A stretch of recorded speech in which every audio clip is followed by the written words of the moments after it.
അസംഭവ്യമെന്ന് പറയപ്പെടുന്ന പല കാര്യങ്ങളും അത് അസംഭവ്യം എന്നുള്ളത് രണ്ട് തരത്തിലുണ്ട്.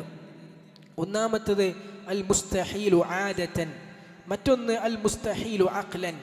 എന്താണ് അൽ മുസ്തഹീലു അഖ്ലൻ എന്ന് പറഞ്ഞാൽ ബുദ്ധിപരമായി തന്നെ മനുഷ്യൻ്റെ സ്വാഭാവിക ബുദ്ധി കൊണ്ട് ചിന്തിച്ചാൽ തന്നെ അസംഭവ്യമാണെന്ന് തീർത്ത് പറയാൻ സാധിക്കുന്ന കാര്യങ്ങൾ.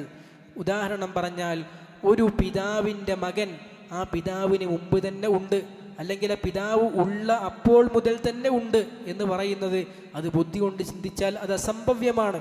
ഒരു സംഗതിയുടെ പ്രൊഡക്റ്റ് ഒരിക്കലും അതിൻ്റെ കൂടെ ഉണ്ടാവുകയില്ല, അല്ലെങ്കിൽ അതിൻ്റെ മുമ്പ് തന്നെ ഉണ്ടാവുകയില്ല.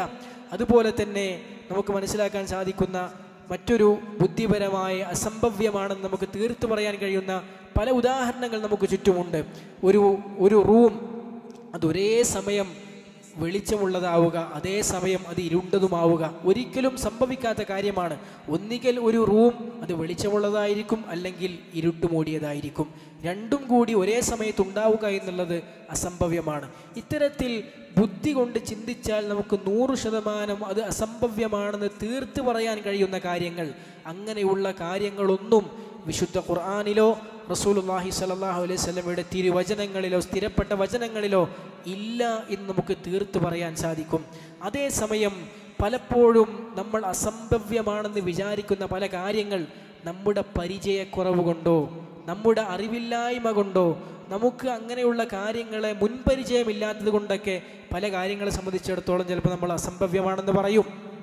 ഉദാഹരണം പറഞ്ഞാൽ ഒരു 150 വർഷങ്ങൾക്ക് മുമ്പ് ഇന്ന് നമ്മൾ ഉപയോഗിക്കുന്ന മൊബൈൽ ഫോണിനെ കുറിച്ച് അന്നുള്ള മനുഷ്യർക്ക് ചിന്തിക്കാൻ സാധിക്കുമോ? അവർ അതിനെക്കുറിച്ച് പറയും അതൊന്നും സംഭവിക്കൂല, അതൊന്നും നടക്കുന്ന കാര്യമല്ല. പക്ഷേ ഇപ്പോൾ അതാ നമ്മളത് ഉപയോഗിക്കുന്നു, നമ്മൾ കാണുന്നു, നമ്മളത് എല്ലാ തരത്തിലും അതിൻ്റെ ഉപകാരങ്ങൾ നമ്മൾ നേടിക്കൊണ്ടിരിക്കുന്നു. എങ്കിൽ സഹോദരന്മാരെ, എന്നാൽ 150 വർഷം മുമ്പുള്ള മനുഷ്യൻ്റെ മാനസികാവസ്ഥ എന്തുകൊണ്ടാണ് അവൻ്റെ മനസ്സത് സംഭവിക്കൂല എന്ന് പറയുന്നത്? അതിൻ്റെ കാരണം ബുദ്ധി കൊണ്ട് ചിന്തിച്ചാൽ നടക്കാത്ത കാര്യമായതുകൊണ്ടല്ല. അന്നുള്ള മനുഷ്യർക്കത് പരിചയമില്ല, അറിവില്ല, അതിനെക്കുറിച്ച് അറിവില്ല എന്നതുകൊണ്ടാണ് അവർക്കത് അസംഭവ്യമായി അനുഭവപ്പെട്ടിട്ടുണ്ടാവുക.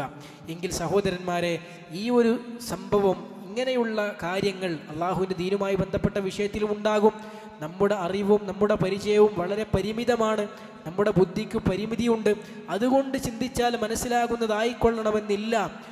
പരിധിക്കും കഴിവിനും അറിവിനും പരിമിതികളില്ലാത്ത റബ്ബ് നമുക്ക് പറഞ്ഞു തരുന്ന വഹീൻ്റെ അടിസ്ഥാനത്തിൽ അള്ളാഹുവിൻ്റെ റസൂൽ സല്ലല്ലാഹു അലൈഹി വസല്ലം പഠിപ്പിച്ചു തന്ന കാര്യങ്ങളിൽ നമ്മുടെ പരിമിതമായ ബുദ്ധി കൊണ്ട് ആലോചിച്ചാൽ നമുക്ക് മനസ്സിലാകാത്ത കാര്യങ്ങളുണ്ട്.